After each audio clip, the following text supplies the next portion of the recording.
right? Let's watch another video. Oh yeah, let's watch this. I've been looking at this. I thought to start this the other day, but it would take too long. But yeah, before we start, we're gonna roll the wheel for Jelly Bean.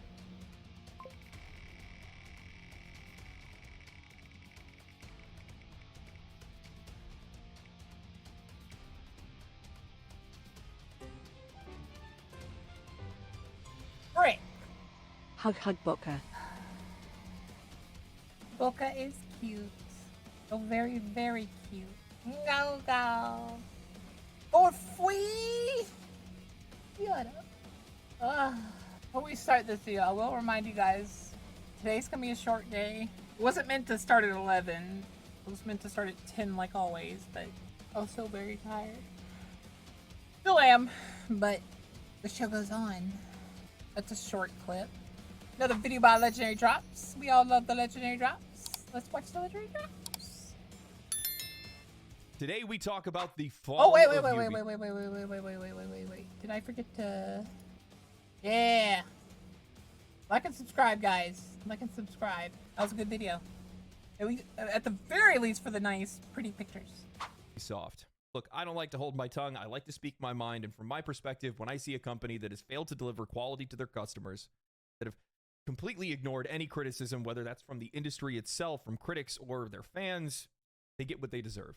And in the case of Ubisoft, get what you deserve! This is exactly what we want to see, because if you're not working for us, you're working against us, and that's what they've been doing for years. So when you're a company you're that's not with me, recognized you're against as Ubisoft, one of the most recognizable names in that all of gaming, dead. they're a cornerstone of AAA, you're going to have some ups and downs, but over the last few years, they've had a lot of downs. They've been digging a grave that I don't think that they can escape. Lack in quality, repetitive games, lack in player interest, controversy. Now their own investors are calling for their leadership to be ousted and for the company to be sold. How do you get yourself to that point? That's what I want to answer today. There's a lot of other companies that are traveling this road to ruin, and I want this to be a lesson to all. So many companies are doing this, but it doesn't even make sense. I'm gonna tell you right now, for a bit, before they really started showing cracks and like looking like they're failing, I was convinced that some of these games were intentional losses. Boka, no books. No teco. Shut up. Like, I was convinced for a bit. And then they started showing cracks and like they were failing and stuff, and I was like, oh, are they really that dumb? That was my first thought, was like, oh, they're really that dumb. So let's talk about the rise and fall of Ubisoft. As of I love that he says Ubisoft. That's what the joke was with some of my friends and me in high school. Because it was around high school, I think, when they started, like, failing at some stuff. And you would call them Ubisoft. recording this video, Ubisoft stock just hit a low that they haven't seen. The thing about the investor thing is what people don't probably understand, and what companies seem to have like taken for granted, is a lot of investors don't actually care about the games. They just want to see growth.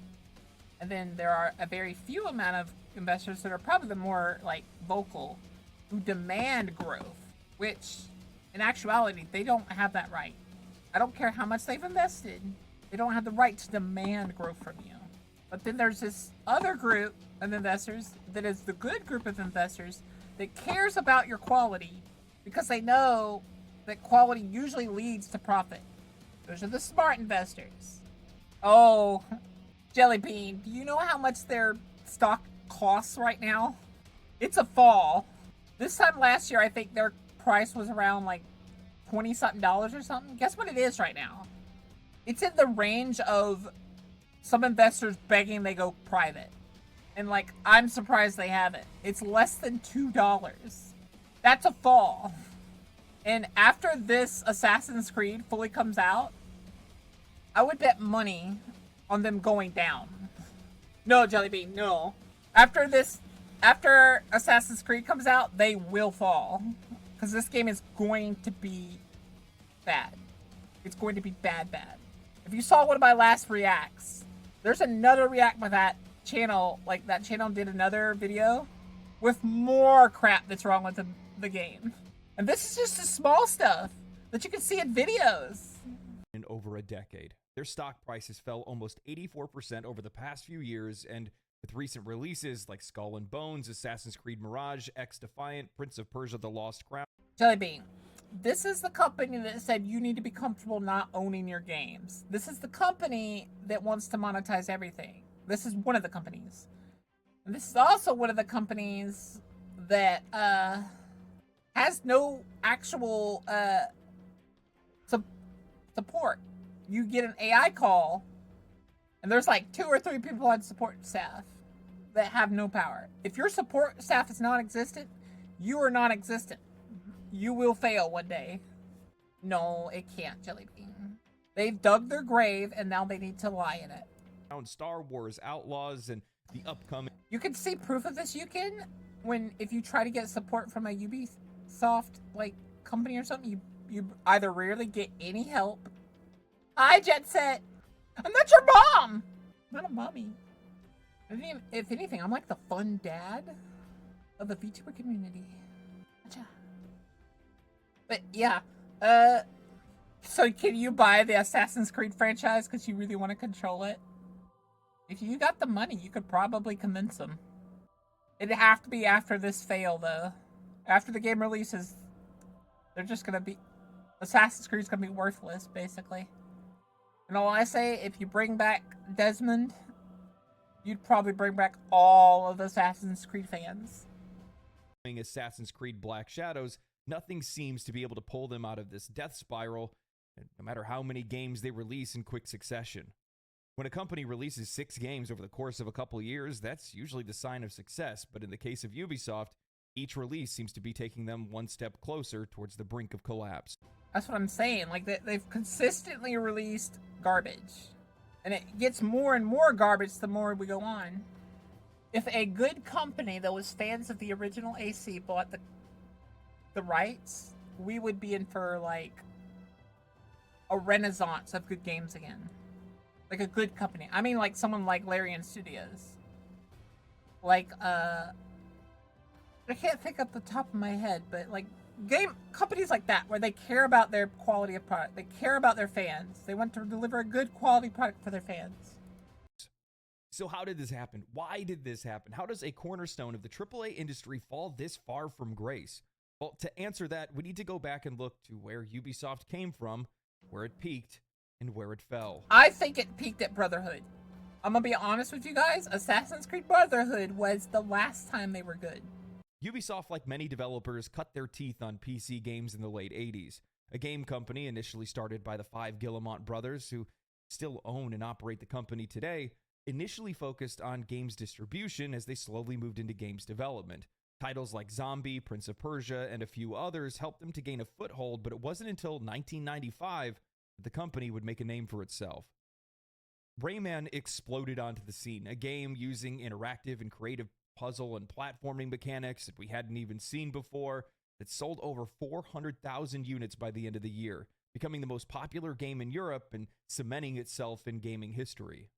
Following their success came rapid expansion. By the year 2000, Ubisoft saw exponential growth on their publishing side with major victories on the Dreamcast, with titles like Grandia 2, my favorite JRPG of all time, Tokyo Extreme Racer, F1 Racing Championship, and Taxi 2.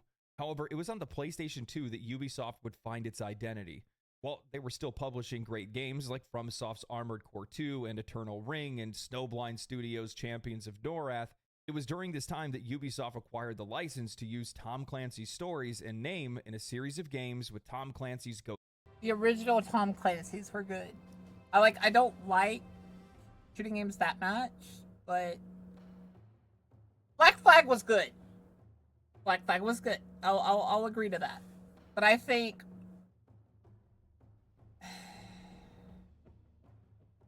they had started their downward spiral because they released cut content and stuff. Like, they started taking content that was ready for the game, for the base game, removing it to make it DLC, to charge more. That's where they started their downfall. Ghost Recon, and later Splinter Cell taking the stage. After this, Ubisoft went on a blitz with original titles, quickly rolling out sequel after sequel. Splinter Cell kicked it off in 2003 with Pandora Tomorrow in 2004, Chaos Theory in 2005, Double Agent in 2006. Ghost Recon launched in 2002. It had a sequel in 2004, a next version of it with Advanced Warfighter in 2006, Advanced Warfighter 2 in 2007. Prince of Persia: The Sands of Time came out in 2003, and yep, just like the others, it saw rapid follow-ups with Warrior Within in 2004 and Two Thrones in 2005. Around the mid-2000s, Ubisoft must have realized that this rapid pace was not sustainable, and it started to affect the quality of their games. Later releases took longer. The next Prince of Persia game didn't appear until 2008, and it took 4 years to develop the next Far Cry game from the original that came out in 2004. Despite this intense schedule, Ubisoft was holding its own against rivals in Activision with its military shooters and competing against Konami's Metal Gear Solid through Splinter Cell. Regardless of their success in publishing, developing licensed IPs and military shooters, it was the release of Assassin's Creed in 2007 that sent Ubisoft into orbit. Because it was a good game. It was such a good game. It bridged a gap with a title that appealed to audiences worldwide. There was nothing like it in the market at the time. This game was an enigma. It was far and away the best looking game on consoles. Its fluid movement, parkour, and combat felt alien. Its setting of reliving our ancestors' memories while we chase a relic to try to stop the shadow government Templars was fresh and original. Assassin's Creed defined modern gaming at the time, and it made Ubisoft a household name. Ubisoft was everywhere. Like, this was when I bought Ubisoft games all the time. You've always wanted a gremlin? Shut up. I'll bite you. At this time, you'd be hard-pressed not to turn on your console or turn on your PC and see that logo pop up. And it wasn't just the games that they were making, it was the games that they were publishing. Like, that's what I've told a lot of people in chat. The second they added a health bar to the enemy is the second that they completely, like, defeated the purpose of the game. I'm an assassin. If I'm not killing him in one strike, I'm not an assassin. Such a good eye for talent, such a good eye for great games. And as a result, they made a ton of money. I mean, they published Morrowind. I didn't even know that. I was going through some of the history of all the different games that they had published over the years, and I was sitting back going like, man, these guys are raking in cash at the time. But it wasn't just those games as well. It was also the successes that they were seeing with the games that they were making. They had such a fresh and high quality outlook on all the games that they were creating. They were really leaning into presentation more than anything else. They wanted to make sure that their games just looked the best, hands down, bar none, no competition. And they pulled it off. Advanced Warfighter 1 and 2 are some of my favorite shooters of all time, even kind of more than some of the Call of Duty games at the time. They're likely the games that ended up inspiring Call of Duty Modern Warfare 1 and 2. You look at Splinter Cell and Metal Gear Solid, they leaned really hard into the stealth aspects, the spy aspects of those kind of games, and as a result, they found their own following and gave a really unique experience that you weren't getting from the Metal Gear Solid games. While the narrative wasn't nearly as strong, it was still pretty good, but the gameplay was completely different. Then you bring out Assassin's Creed, and that just took their quality to a completely different level. At this point, with Ubisoft, if you're buying one of their games, 9 times out of 10, you were going to have your socks knocked off. They were incredible experiences, and Ubisoft knew that. They capitalized on it, and they Don't get me started on Bethesda. Following the release of Assassin's Creed in 2007, Ubisoft entered into a golden era that solidified their place as one of the leaders in the AAA industry. The success of Assassin's Creed was not just a one-off hit. It became a flagship franchise that grew in scope and ambition with each installment. Assassin's Creed 2 in 2009 expanded upon the original's foundations with deeper gameplay mechanics, a more engaging narrative, and a charismatic protagonist. That little part where they have the little tiny health bar that's like 3 little ticks and stuff, that made sense. Like, you haven't, like, surprised them yet, you know? And Ezio Auditore, still the best protagonist in all of Assassin's Creed. The game was a commercial and critical success, selling over 9 million copies and becoming one of the most celebrated entries in the entire series. The success continued with Assassin's Creed Brotherhood in 2010, and Brotherhood was my favorite game. It had everything I wanted in an Assassin's Creed game. They could have expanded on those, like, ideas and stuff, but they decided to go formulaic. Assassin's Creed Revelations in Black Flag 2011. was the last time in they did combination good. with this, Ubisoft was experiencing But they had started their little downfall with like cutting content and stuff and reselling it. major successes with their Far Cry series. Far Cry 3 in 2012 was a groundbreaking title that redefined open world game. I will say this though, for whatever reason, apparently their Far Cry games haven't missed yet because my dad loves all of them. Gaming. It introduced vast, explorable islands filled with diverse environments and a gripping story and one of the most memorable protagonists in all of gaming history. And I think that character shows just how far Ubisoft today has fallen from where they came from. No shot Ubisoft ever makes a villain like this again. I'm sorry, what did you say? What did you say? Did you want me to slice you open like I did your friend? Shut the fuck up! Okay? I'm the one with the fucking dick. Look at me. Look me in the fucking eye. Hey! You fuck! Look me in the eye! You're my bitch. I rule this fucking kingdom. Far Cry 3 sold over 10 million copies and was Oh, lauded he's as one metal. of the best games of the generation, setting a new benchmark for open world shooters. The series continued to thrive with Far Cry 4 in 2014 and Far Cry 5 in 2018, each expanding on the franchise's formula with new mechanics and narratives. By 2018, Far Cry 5 became the fastest selling title in Ubisoft's history, moving over 5 million copies within the first week, solidifying the franchise's place in history. In parallel with the success that they had going on with the Far Cry series, Tom Clancy's Rainbow Six Siege initially launched to a modest reception, but through consistent updates and community engagement, it has now grown into one of the most popular and enduring multiplayer shooters, even still today. By 2018, Rainbow Six Siege had amassed over 30 million players. Tom Clancy's The Division in 2016 was another major hit, offering a compelling blend of third-person shooting and RPG. That's the thing though, I never really paid attention to their shooting game side, so... RPG mechanics set in a post-apocalyptic New York. It was Ubisoft's fastest-selling new IP at launch, earning $330 million in sales within the first week.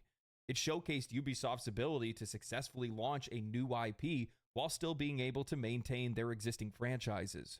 If we take a snapshot of the successes from 2000 to 2018, we see a Ubisoft that was consistently delivering on high-quality experiences while innovating. I don't think 2018 was the last time.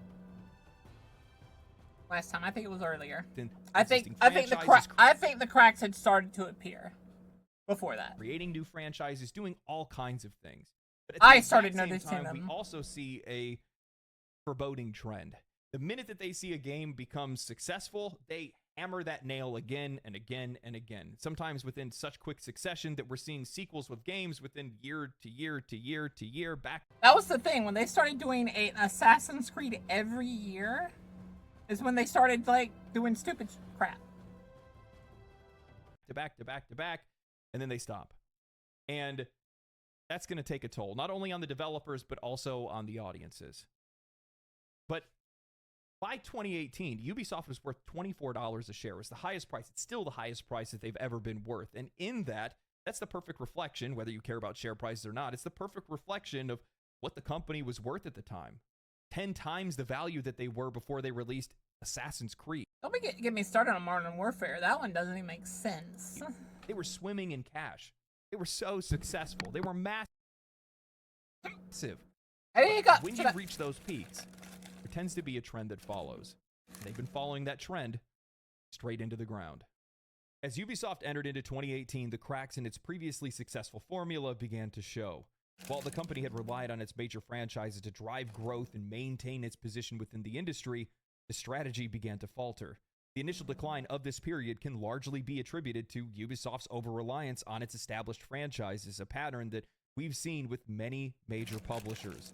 The once groundbreaking mechanics and narratives that defined Ubisoft's titles were beginning to feel repetitive, leading to players feeling bored and fatigued with Ubisoft's design. I'll be honest, by the third Assassin's Creed, I had already tapped out because I felt like I saw the writing on the wall. Every time I watched any of their reveals, I'll say this. 3 was okay. It wasn't good, but it was okay. It was good enough that I played through it. But I didn't really stick around to try to, like, do more. I just didn't like that the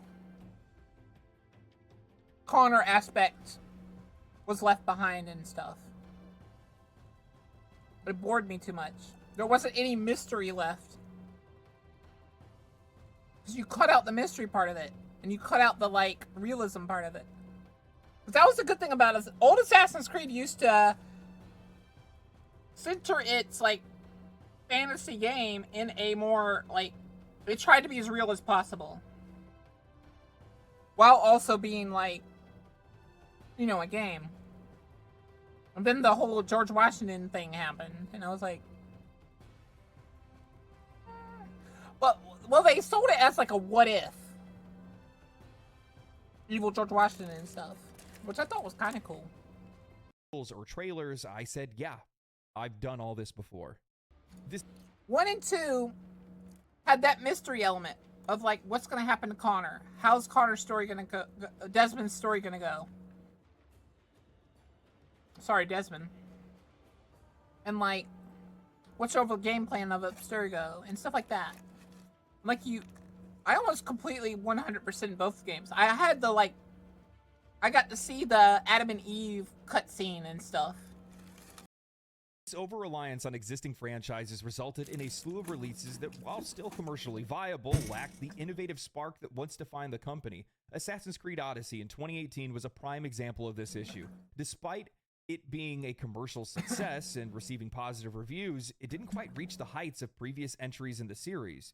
While it expanded upon RPG elements that were introduced in Assassin's Creed Origins, players and critics alike felt that the formula was becoming stale, with the vast majority of the open world and numerous side activities feeling more like a checklist rather than an engaging experience. Like this propagated the whole Adam and Eve thing where they had the glowing, like, skin things, and it looked like they were in a futuristic building in the jungle, running away from something, and it was so, like, mysterious.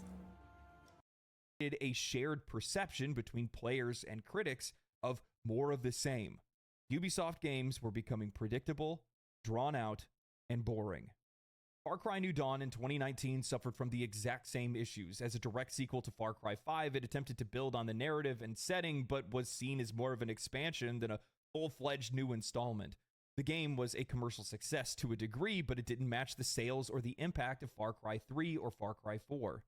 The narrative was considered weaker, the post-apocalyptic setting, while a new direction for the series, didn't really resonate strongly with the player base. This underwhelming reception was indicative of a larger issue. I will say, going from the regular people, like my dad, he didn't really like this one.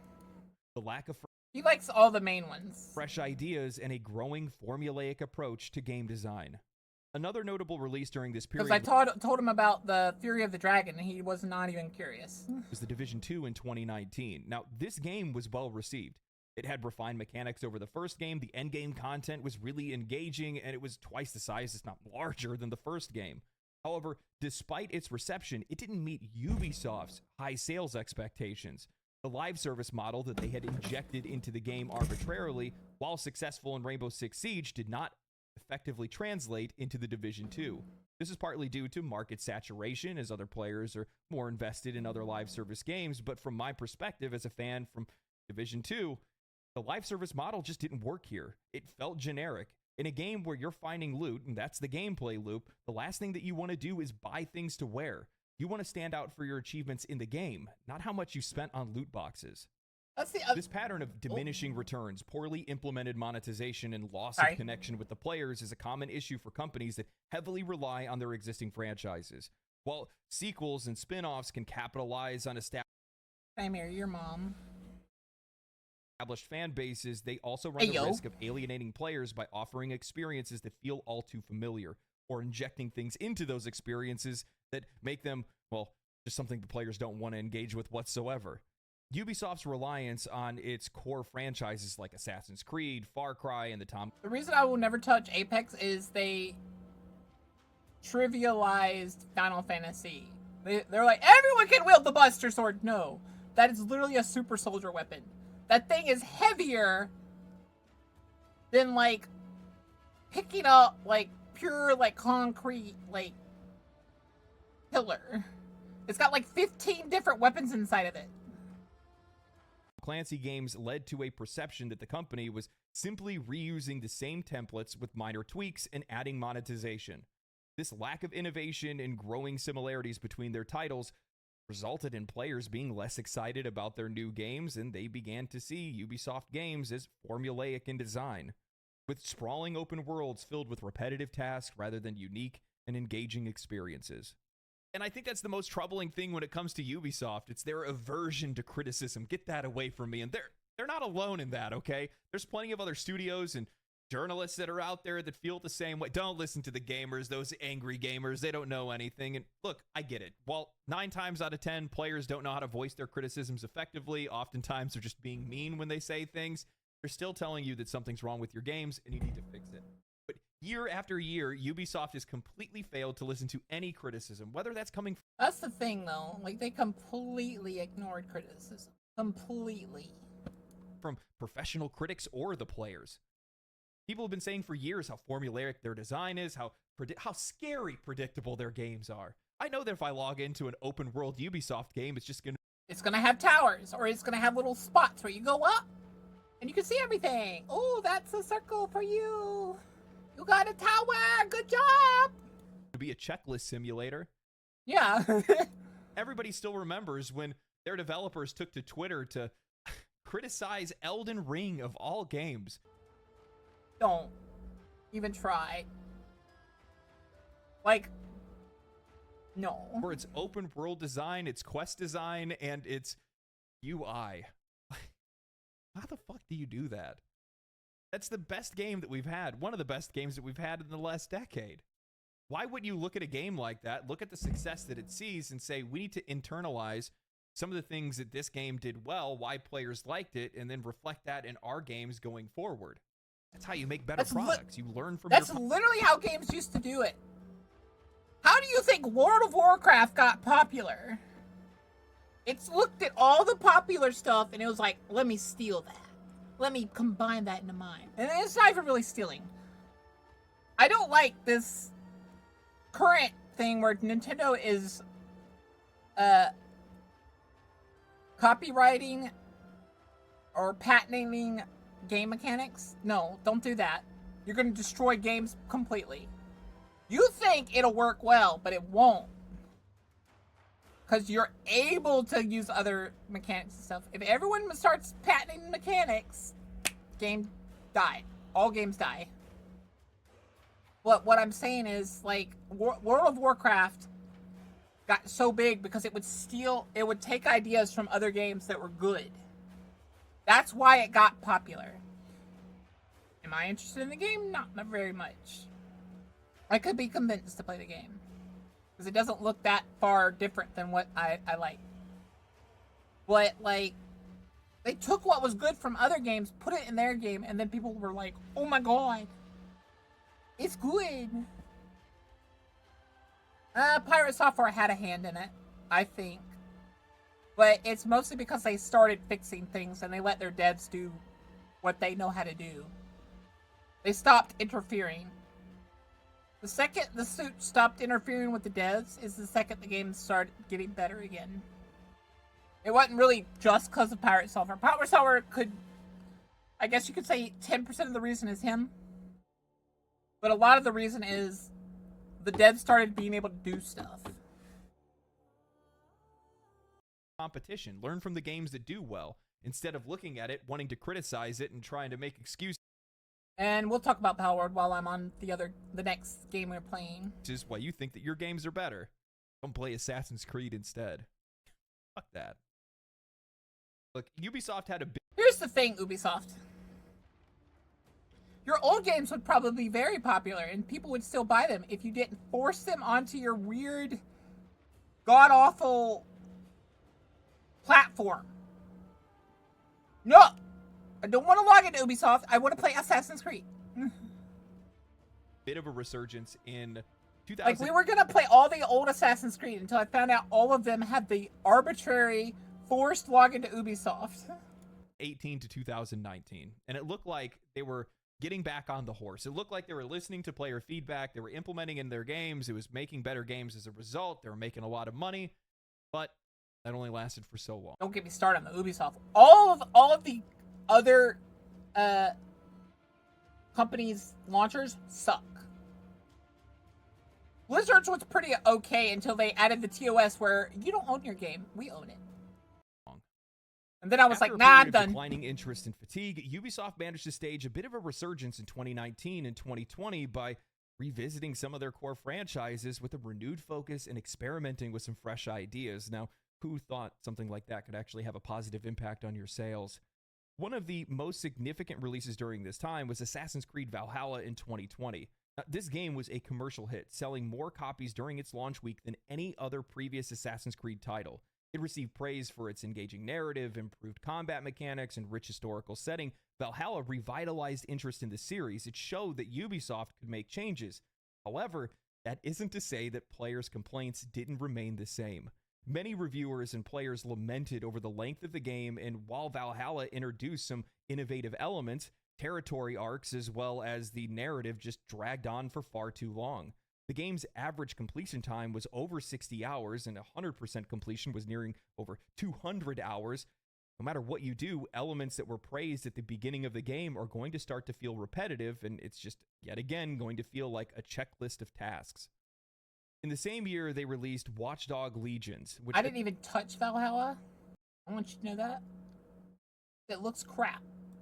attempted to innovate with its play as anyone mechanic, allowing the player to recruit and control virtually any character in the entire game world. While the game It's not an AC. It's an entirely different game. I hate that they have the Assassin's Creed tag on it. No, I won't play it on standard that it's not an Assassin's Creed game, but it has the Assassin's Creed tag on it. Name it something else. It's not Assassin's Creed. Received mixed reception due to some technical issues and a less than compelling story than we've seen from its predecessors. It sold relatively well, and it showed that the company was willing to take some risks and explore some new concepts with existing franchises. Immortals Phoenix Rising in 2020 was another one of those key releases that showed Ubisoft had a willingness to experiment and even come out with some new IPs.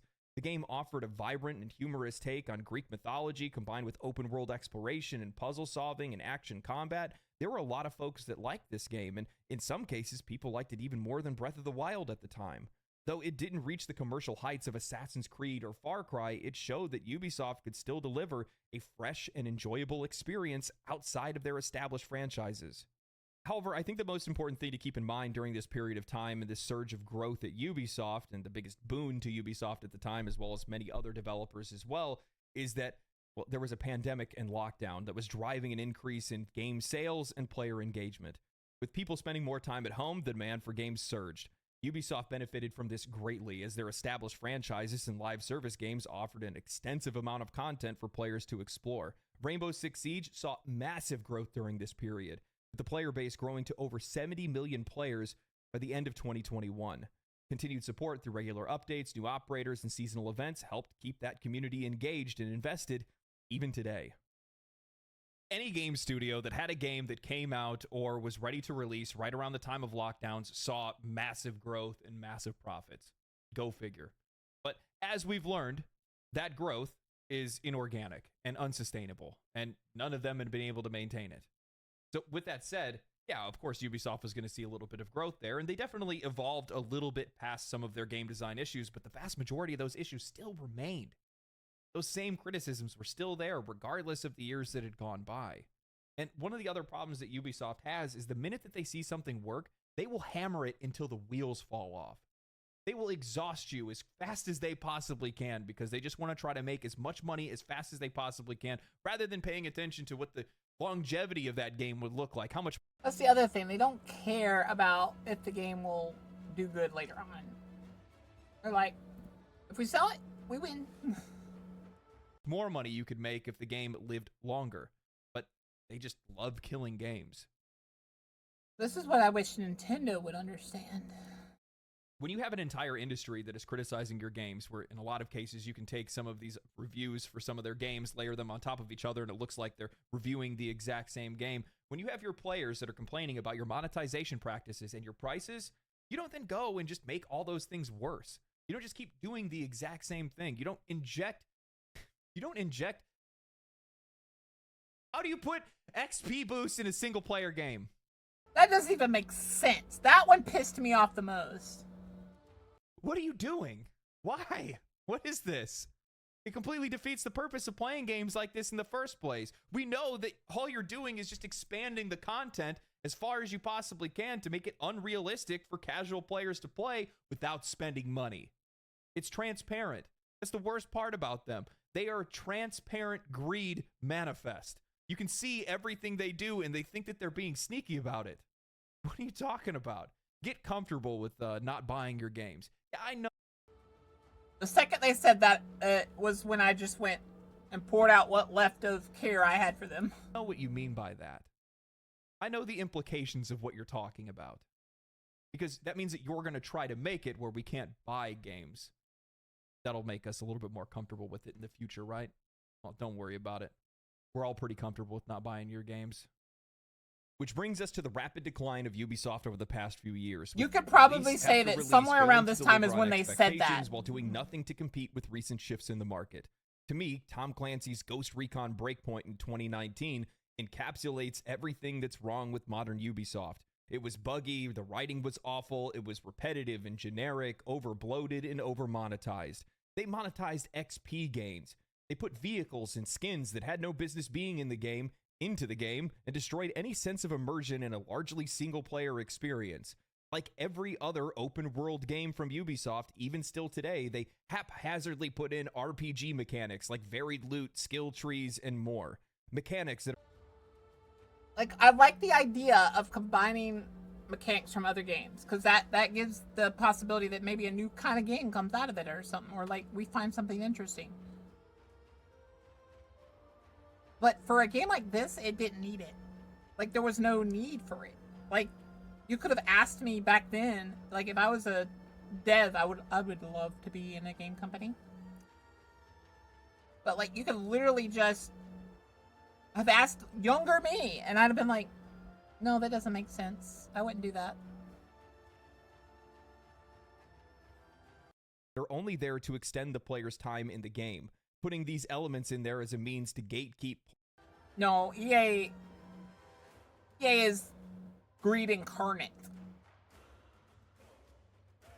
If they're transparent, they're I don't know how you could be more transparent, but EA is just the vial of the game industry. Players from progressing the story or taking on certain enemies. I think SkillUp said it best when he was reviewing Breakpoint, saying, why the fuck is this in the game? Why is it so poorly implemented? And why is it in every game in their portfolio?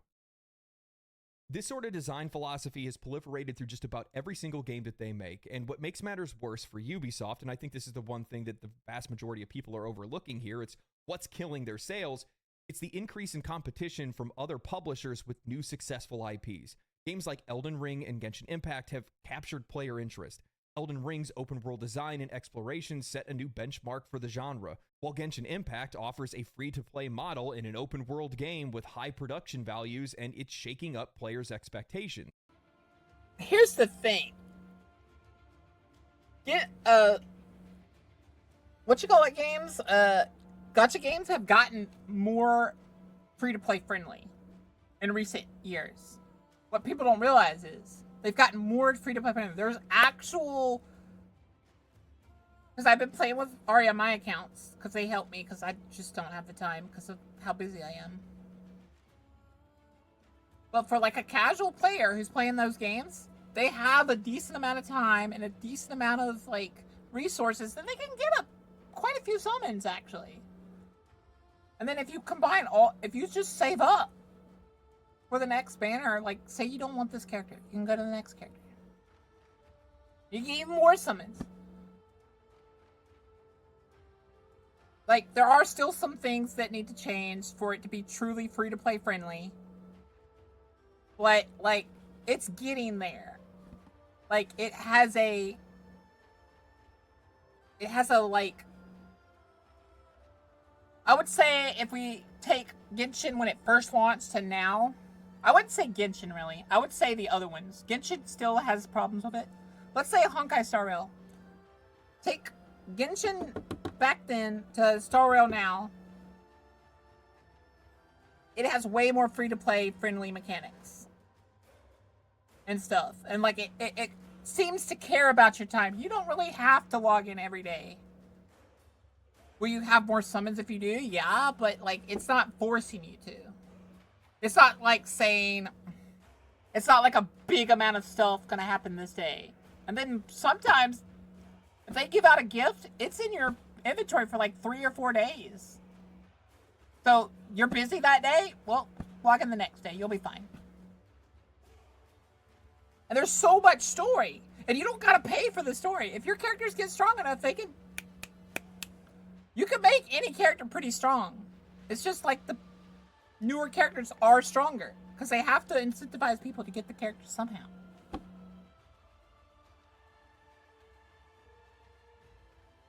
EA, Ubisoft, and I'm thinking there's one more game company that's crap now. Blizzard. Oh yeah. Bethesda. Oh yeah. Oh wait. What's this? Another figure's popping up. Oh no, it's Microsoft. It's Sony. Games like these force players to compare similarities, and when you contrast Ubisoft games with the experiences that players have had access to, I have heard so much good things about Arknights that I want to play it. Over the past few years, it's no wonder. But the thing is, I already have a gacha game I play off stream, and I play both the ones that Ari helps me with. I can't add anymore. Why people aren't playing their games. And this goes back to what we were discussing previously. Ubisoft's core issue is their inability to change and recognize trends. Their loss in quality and generic monetization. Look at their first quadruple A game ever made, Skull and Bones, a $70 live service title in development for 11 years, costing over $200 million, only to release a more boring version of Assassin's Creed Black Flag with less than 700 concurrent players on Steam. They set out to make a more consumable version of Assassin's Creed with Mirage, charging $50 for a less than 15-hour game that did nothing to evolve the franchise. They finally returned to Prince of Persia with The Lost Crown. They made an awesome game. It was really innovative. I actually enjoyed it, but they charged $40 for a Metroidvania game in a market where those games cost a fourth of the price. Star Wars Outlaws, a game... Yeah, Metroidvanias usually cost at most $20. For all intents and purposes, should have been an easy home run, but ultimately showcases how dire the situation is at Ubisoft. I don't even blame Ubisoft for this travesty. Well, they're partially to blame. They're like 50% of the blame. The other 50% is who they have in charge of Star Wars. Not only does the game suffer from quality issues, unattractive character designs, bugs, repetitiveness, and inconsistencies, but in an attempt to remove some of their open world bloat, you come to realize just how those elements, once they're removed, the game is really just held together by duct tape. Eurogamer in their review said something really interesting, saying that the problem with Star Wars Outlaws, however, isn't that it adheres too closely to the development approach akin to hoarding, but that it does the opposite, stripping away years of accumulated video game clutter. Admirably, Outlaws does this quite aggressively, Kessel Sabak aside. But in doing so, it reveals an integral issue. Ubisoft open world games are not only fun because of their formula, they are their formula. To strip away isn't to peel off some old wallpaper to reveal the original brickwork, it's lifting up the carpet to find a whacking great hole in the ground. Meaning that their games are hollow, and I think that that's a very hollow fitting description. From my perspective, Assassin's Creed 1, 2, and Brotherhood and Black Flag all had like they had substance to their open world. Like Black Flag had arguably the most bloat in that like the sea was empty, but the sea's supposed to be empty, so there was like excuses there. Like that was fair. Like the sea's supposed to be kind of empty, but those games had like they had something to do in each part of the world and stuff. As a player, Ubisoft has become synonymous with generic games that are overpriced, overmonetized, and overly repetitive. Outside of the Division 1 and 2, I've had no interest whatsoever in playing any of their games because I've already played them years ago, and playing the next game isn't going to be any different. It's the same games pushed out the door for profit that lack any creativity or originality. Now we look at their next release, Assassin's Creed Shadows, a game criticized well before its release because Other than legacy media, everyone else can see the elephant in the room. An Assassin's Creed game finally set in Japan, a setting that is so great for a game with this kind of theme, only to include a tokenized representation of a character with vague at best historical relevance backed by a hip-hop soundtrack in combat. Why is it that representation to these people means hip-hop soundtracks or a character wearing Jordans whose power is that they run fast? I'll be honest, I think that a lot of the dialogue surrounding Assassin's Creed Shadows Wait. Was that her power? That's so sad. That's like blatant racism. Well, he was a pirate first and foremost, you can. Like, the character had a backstory. He was a pirate who became an assassin. And I liked that aspect. Would largely ignore if they knew that Assassin's Creed, that this game was going to be incredible. But over the years, players have come to expect less and less from Ubisoft games. Why are investors so concerned? Why are they jumping ship before one of the largest releases of Ubisoft? Yeah, if you didn't know, Jellybean, there are investors literally leaving. They're divesting what they have. They're not looking for a swing up. Balestra, you wanna know what's sad? You wanna know what's sad? He was never trained as a soldier.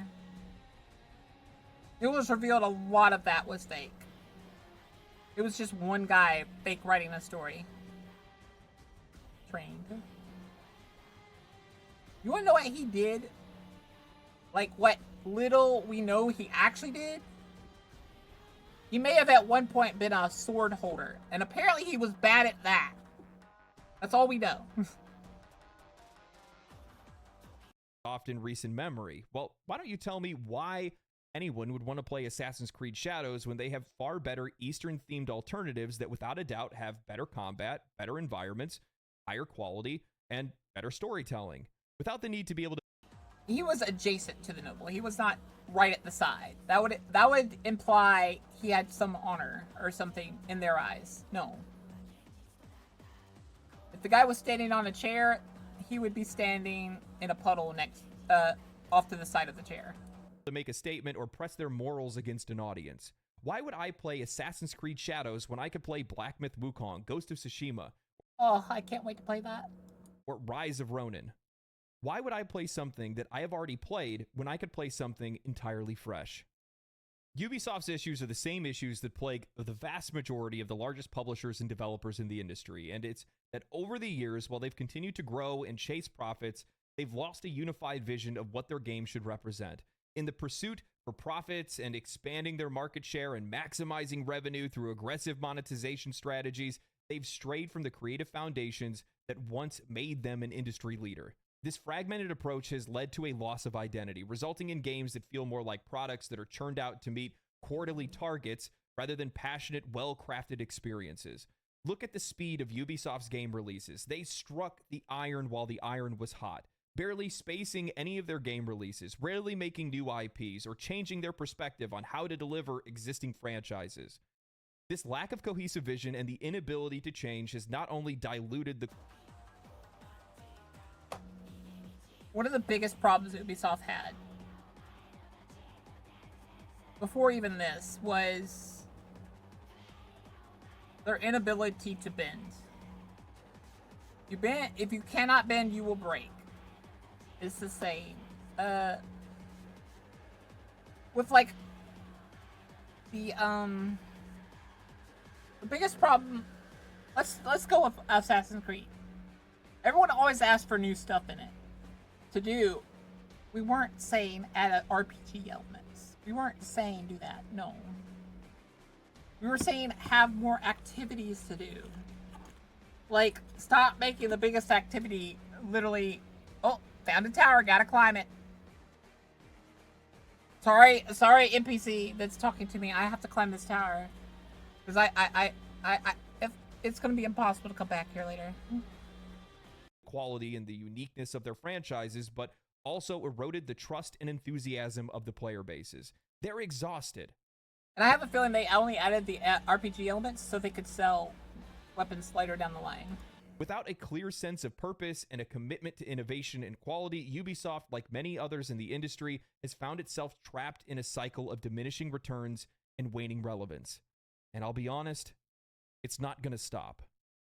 From my perspective, this is likely the end of Ubisoft. The ship is too big to be able to turn on a dime, and the kind of overhaul that they need is likely a decade away. We can't save Ubisoft, and honestly, we don't want to. I don't. Let this be a stark warning Let it to die. the rest of the industry, a cautionary Let it burn. It's like I like to say. tale. When you churn out games that nobody wants to buy, when you nickel and dime your players at every turn, when you strip your games of The second I start seeing you trying to nickel and dime me is the second I leave. their soul. Because I know there's no real point. Because I know I'm going to have to pay eventually. You don't just lose a sale. You lose your place in the industry. Play stupid games, win stupid prizes, and Ubisoft has played them all. I tried to do my best to EA has done this as well. be able to showcase the highs and lows of the company and all the games that they made, but I found the more that I researched, the more that I wrote, I just kept talking about the same games over and over again for damn near 20 years. Assassin's Creed, Rainbow Six, Far Cry. Assassin's Creed, Rainbow Six, Far Cry. Assassin's Creed, Rainbow Six, Far Cry. Well, you want to make sure that you're doing what you can to support the titles that players love the most, the reason why they know your name to begin with. At the same time, when you're absurdly aggressive like Ubisoft, where you just keep pumping out the same titles over and over again, and at the exact same time, you just continue to crank up the monetization and the pricing and how many... What game companies don't seem to realize, I don't know why a lot of them don't seem to realize, and what Larian seemed to realize is you don't have to explode off of one game. Make the game really good, and it'll pay for the next game, plus your salaries. Also, if your salary is dangerously close to the amount of money the building costs, your salary needs to lower. No one's salary in a building should be more than the building. Okay? Because you're not going to be able to spend all that money. At least not on yourself. There's a limit to how much money helps you. It's called the law of diminishing returns. It goes wee, and then it goes woo, and then it goes eh. Then it kind of goes down a bit, and then it just plateaus. You get less happy the more money you have. Because you can get anything you want, so you don't have to try to do anything. Things are locked behind different versions of your game for $100, $130. Good Lord, what do you expect? I'm not paying any game $130. What do you think is going to happen when you keep making the same thing over and over again, It's got to the point where I don't even want to pay for $70. regardless of how many times people criticize your design, and you just keep increasing the prices, and there's better and more interesting and more unique experiences that are out there that we've been seeing over the last few years. So many of these independent, AA, single A, and indie studios. That is the thing. Like, make the game you want to play. Do you want to be told that you're a bad person? Like the ones that are telling white people that white men that they suck? Well, I'm sorry to tell you this, but white men are a majority of the audience. So you have chosen the wrong answer. In the world of correct and incorrect answers, you chose the most incorrect. It's just popping off, selling more copies of games than you do now. Oh yeah, they've gone on and said stuff like that, literally slapped all the AAA developers in the face. Like, they literally told Hasbro, they're like, no, we're not touching it again. They told Dungeons & Dragons they wouldn't touch it again because they had to fight them every step of the way to not include microtransactions. Even though they were given creative authority, they were still, like, constantly badgered by, like, where's the microtransactions and where's the diversity and inclusion? Like, there is one diversity and inclusion aspect of that game that bothers some people. It doesn't bother me at all. Which is the pronouns, which I'm okay with. Have fun. It's a video game. See a problem with that? You know, I was sitting back and I was watching people play Star Wars Outlaws. And I sat there thinking to myself, this is literally just Star Wars Assassin's Creed minus a few mechanics. It looks. That's what's sad about it. And then there's the sad part where it's like so buggy and bad. Yeah. Astarion shows you that you can have a good character that just happens to be these things. I'm gonna go to the bathroom real quick and then we will go into games. Hello!